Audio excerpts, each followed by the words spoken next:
মুভির শুরুতে আমরা পাহাড়ের মাঝখানে একটি নির্জন রাস্তা দেখতে পাই, যেখানে নাথান নামের একজন ব্যক্তি অজ্ঞান অবস্থায় ছিলেন। নাথানের যখন জ্ঞান ফেরে তখন সে দেখে তার গাড়িটি বিধ্বস্ত অবস্থায় রাস্তার ধারে পড়ে রয়েছে। তখন সে বুঝতে পারে তার গাড়িটি দুর্ঘটনার শিকার হয়েছে, কিন্তু আশ্চর্যের বিষয় হলো তার শরীরে কোনো আঘাতের চিহ্ন ছিল না। হঠাৎ সেখানে ড্যানিয়েল নামের আরেকজন ব্যক্তি হাজির হয়, যার বাইকের সাথে ধাক্কা লেগে এই দুর্ঘটনাটি ঘটেছিল।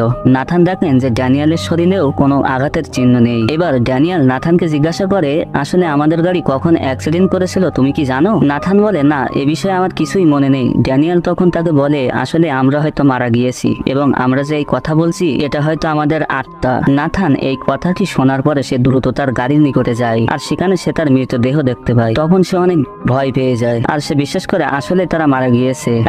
এখন ড্যানিয়েল তার বন্ধু বান্ধব সহ তার পরিবার, স্ত্রী সন্তানদের নিয়েও অনেক চিন্তিত ছিল, কিন্তু নাথানের মনে এমনটি হচ্ছিল না। এরই মধ্যে সেখানে একটি গাড়ি চলে আসে। নাথান গাড়ির ড্রাইভারকে থামিয়ে তার সাথে কথা বলার চেষ্টা করে, কিন্তু যেহেতু নাথান মারা গিয়েছিল তাই গাড়ির ড্রাইভার তার কথা শুনতে পায় না। তখন ড্রাইভারটি নাথানের বিধ্বস্ত গাড়ির সামনে এসে দাঁড়ায়, আর নাথানের ডেড বডিটি টেনে বাইরে নিয়ে আসে, আর তার পকেট থেকে মানি ব্যাগটি বের করে নিয়ে সেখান থেকে চলে যায়। এবার নাথান অনেকটা আতঙ্কিত হয়ে যায়, কারণ তিনি জানতেন যে তার মৃত্যুর পরে তাকে তার পাপের শাস্তি দেওয়া হবে। আসলে তার এমনটি হওয়ার কারণ হলো সে তার স্ত্রীকে তার নিজের হাতে খুন করেছিল, আর ড্যানিয়েল ছিল একজন খুবই সাদাসিধে মানুষ। এবার ড্যানিয়েল সেখানে হঠাৎ ছোড়ালা কিছু আওয়াজ শুনতে পায়। সে ঘুরে দেখলো সেখানে একটা সাদা দরজা খুলে গিয়েছে। ড্যানিয়েল বুঝতে পারে এই ছোড়ালা আওয়াজ ওই দরজার ওপার থেকে আসছে, কিন্তু নাথান সেই আওয়াজ শুনতে পাচ্ছিল না। এবার তাদের সামনে একটি লাল দরজা খুলে যায়, আর তার ওপার থেকে ভয়ঙ্কর সব চিৎকার ভেসে আসছিল, এবং এই শব্দটি শুধুমাত্র নাথান শুনতে পাচ্ছিল। এবার তারা বুঝতে পারে যে এই সাদা দরজাটি হলো স্বর্গের, আর লাল দরজাটি হলো নরকের। আর যেহেতু নাথান নরকের দরজার আওয়াজ শুনতে পাচ্ছিল, তাই তার মনে হয় সে নরকে যেতে চলেছে আর তার স্ত্রী হত্যার শাস্তি পেতে চলেছে। এবং ড্যানিয়েল যেহেতু সাদা দরজা থেকে আওয়াজ শুনতে পাচ্ছিল, তার মানে ড্যানিয়েল স্বর্গে যেতে চলেছে। এবার ড্যানিয়েল নাথানকে বলে, তুমি কি এমন করেছিলে যে কারণে তোমাকে নরকে যেতে হবে? নাথান বলে, আমি আমার স্ত্রীকে খুন করেছি, কিন্তু বিশ্বাস করো আমি আমার ইচ্ছাতে এই কাজ করিনি।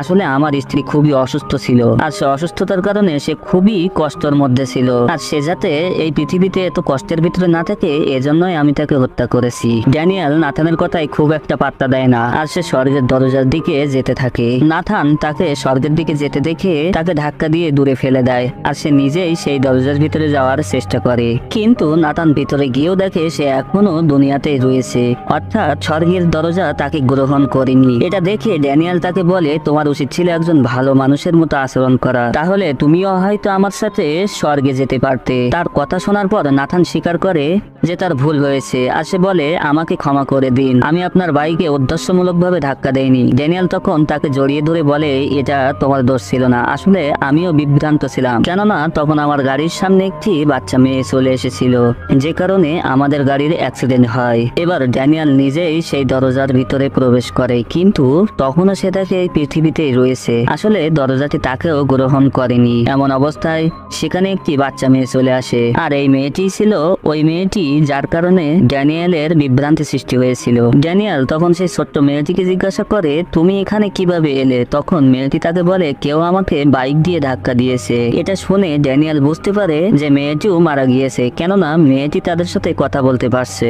এবার ড্যানিয়েলও তার পাপ স্বীকার করে, সে বলে, আসলে আমি বাইক চালানোর সময় নেশাগ্রস্ত ছিলাম, যে কারণে এই ভয়ঙ্কর অ্যাক্সিডেন্টটি হয়েছে। একথা শুনে নাথান মেয়েটিকে বলে, যাও তুমি ওই সাদা দরজাটি দিয়ে প্রবেশ করো, আসলে ওই দরজাটি তোমার জন্যই খুলেছে। কিন্তু মেয়েটি ভয় পেয়ে জোরে চিৎকার করতে থাকে, কেননা এত অল্প বয়সে মেয়েটি আসলে স্বর্গ আর নরক সম্পর্কে কিছুই জানতো না। এবার ড্যানিয়েল তাকে তুলে সেই সাদা দরজার ওপাশে ফেলে দেয়। এরপর মেয়েটি অদৃশ্য হয়ে যায় এবং সাদা দরজাটিও উধাও হয়ে যায়। এখন সেখানে শুধু নরকের দরজাটি খোলা ছিল, অর্থাৎ তাদের দুজনকে নরকে যেতে হবে। এবার নাথান ভিতরে যেতে ভয় পায়।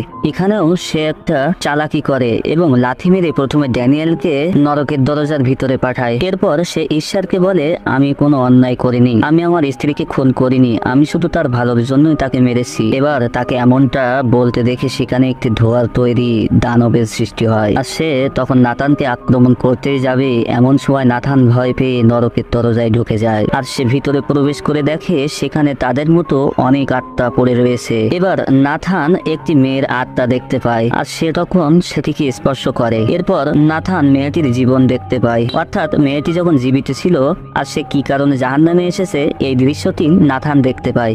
নাথান দেখে মেয়েটি যখন জীবিত ছিল তখন মানসিক রোগী ছিল আর সে তার কল্পনায় একটি বন্ধু বানিয়েছিল যার নাম দিয়েছিল টনি। মেয়েটির মা তাকে চিকিৎসা করায় ভালো করানোর অনেক চেষ্টা করেছিল কিন্তু এতে কোনো লাভ হয়নি। আর তার বাবা মনে করত আসলে মেয়েটি অনেক বড় একটি বোঝা। আর এই বিষয়টি নিয়ে তার মা এবং বাবার মধ্যে প্রায়শই ঝগড়া হতো।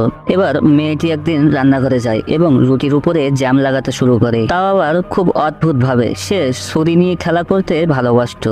মেয়েটিকে একজন থেরাপিস্ট চিকিৎসা দিত। একদিন থেরাপিস্ট মেয়েটিকে জিজ্ঞাসা করে, আচ্ছা বলো তো তোমার কি করতে সবচেয়ে বেশি ভালো লাগে? মেয়েটি তখন বলে, আমি আমার বোনকে বিরক্ত করতে পছন্দ করি, তার পেন্সিল লুকিয়ে রাখতেও পছন্দ করি, সেই সঙ্গে ছুরি নিয়ে খেলতে পছন্দ করি, আমি আমার বাবা মাকেও বিরক্ত করতে পছন্দ করি, আর আমি আমার বন্ধু টনির সাথে খেলতেও পছন্দ করি। এরপর আমরা মেয়েটিকে খাবার টেবিলে বসে থাকতে দেখি আর সে খাবারের জন্য জোরে জোরে চিৎকার করছিল কিন্তু কেউ তার গলা শুনতে পেল না। তারপর সে উঠে চলে যায়। এরপর যখন ফিরে আসে তখন তার হাতে একটি সিরিয়াল বল ছিল আর তার কাপড়ে রক্তের দাগ। তখন আমরা দেখি তার বাবা মায়ের লাশ মেঝের উপর পড়ে রয়েছে, অর্থাৎ মেয়েটি তাদেরকে খুন করেছে। এরপর মেয়েটি তার মাকে চুম্বন করে বিদায় জানায়। তারপর সে রান্নাঘরে গিয়ে স্যান্ডউইচ তৈরি করে। এবার সে নিচে নেমে আসে আর সেখানে তার একজন বন্ধুর সাথে কথা বলে। এখানে তার বন্ধুকে খুবই ভীতিকর লাগছিল।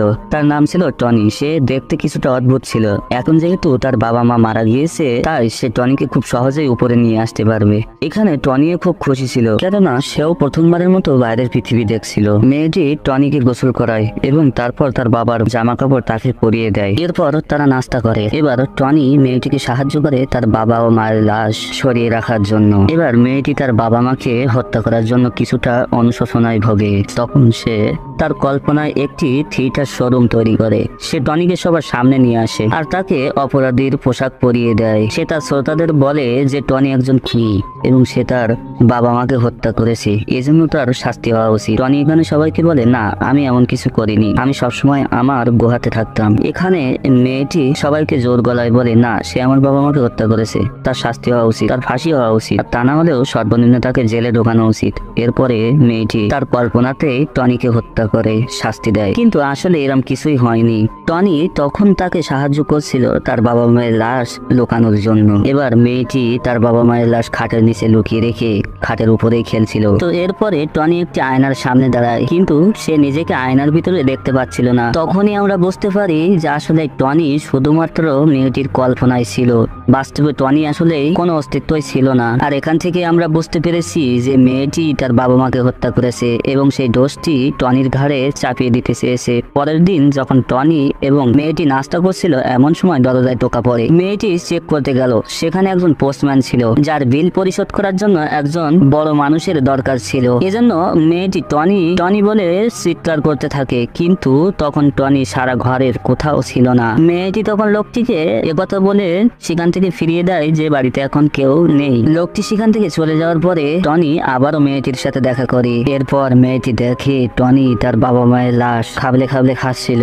এবার মেয়েটি তার বোনের কাছে আসে এবং সে তার বোনকে বলে টনির আবারও ক্ষুধা লেগেছে, তাই তার খাবারের প্রয়োজন। এ বলে সে তার ছোট বোনকে রান্নাঘরে নিয়ে যায় এবং চুলার উপরে রেখে আগুন ধরিয়ে দেয়। তারপর সারা ঘর খুশিতে নাচতে থাকে। এরপর মেয়েটিও একসময় আগুনে পুড়ে মারা যায় আর সিন শিফট হয়ে আবারও নরকে নিয়ে আসে, যেখানে নাথান মেয়েটিকে স্পর্শ করে তার জীবনের এইসব কাহিনী দেখছিল। এরপর সে খুবই আপসেট হয়ে যায়, তার মেয়েটির কাহিনী দেখে খুবই খারাপ লাগছিল। এরপর নাথান তার পেছনে দুটি লাশ দেখতে পায়। সে লাশের উপর থেকে কাপড় তুলে দেখে এখানে মা এবং ছেলের লাশ রয়েছে। সাথে সাথে সে তাদের স্পর্শ করলো।